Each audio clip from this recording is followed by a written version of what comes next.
Okay, I am redoing this old shed, and I've showed it to you before. I'll put a link to the previous version of it. Looked pretty rough. Found a window at Habitat for Humanity, and I am putting I re-roofed it, and I'm putting a shed roof on the back. Show you that. And I'm putting metal, red metal, just like is on my barn, like my roof of my house, on the sides of this. I was going to buy some of that siding. That's 105 siding, and you know, it's really not going to cost that much more to go ahead and do it in metal.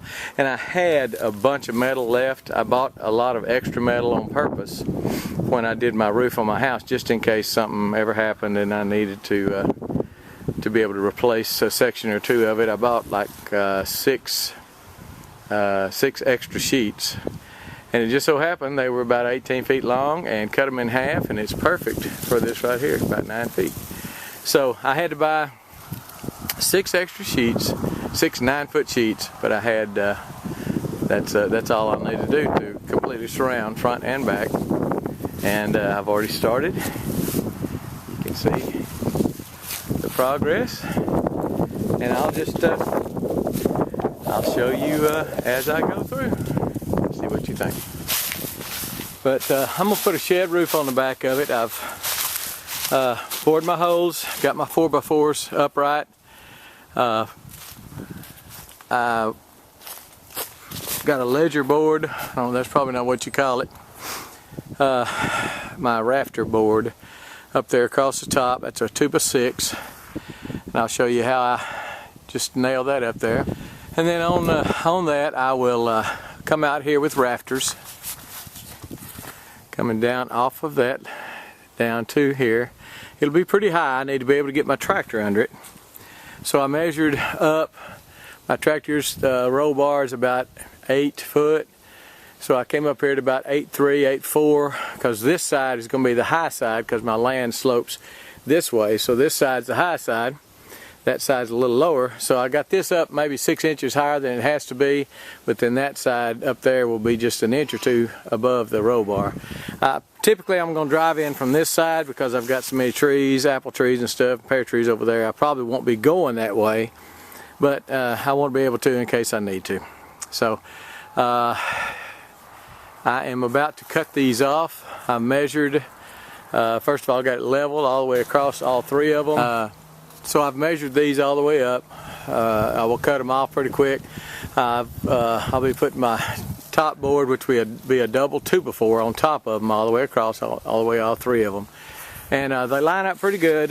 They don't necessarily look like it right now because they're not, I hadn't got them in the dirt, but I ran a string in between them. They line up pretty good, pretty straight.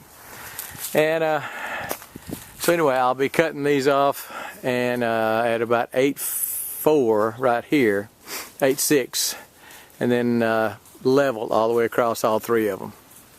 And when you're putting up a shed, and obviously I've got to come in here and get all this paint off, it's I used to use screws all the time for everything, simply because if I want to take it loose someday, take it down, move it, I have been in the past prone to moving things around. And if you got screws, you just don't move. I mean, if you got nails in it, they're just hard to pull out.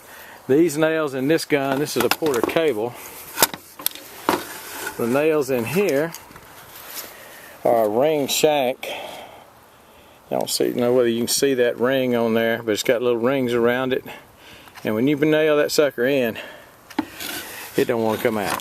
So on this one I'm using a nail gun because it's just so easy to do this. I mean, you know, it'd take forever to screw that thing when you can just nail it in no time. I have put some, months ago I put some old tin in the window to just keep rain from blowing in on the floor. I'll be of course taking that out, but I'm going to seal up that window. There's just in my line of thinking right now, there's no reason for that window to be on the back side. I've got a window on the front side, door on the front side. I just don't know why I need a window. I've got the top plate up, and that's a double plate, double 2x4s. Nailed the first 2x4 down onto the 4x4s to the uprights, and then came across the top with that second 2x4 and just nailed it to the bottom one. This is where the rafters will sit. I'm just going to use 2x4 rafters. There's not going to be much weight on this at all. I've done that in the past on a carport, and it's been there for, I don't know, 15, 20 years, and it's hadn't bowed, hadn't done anything, so I don't see any problem with it. I'll cut that off, cut that piece off. At least I think I will. I don't know any reason I would want that out there, unless I decide to extend the roof a little further. But I'll cut that off, I'm sure, and the rafters will sit, coming from this direction, from where the camera is, will sit on top like this at an angle.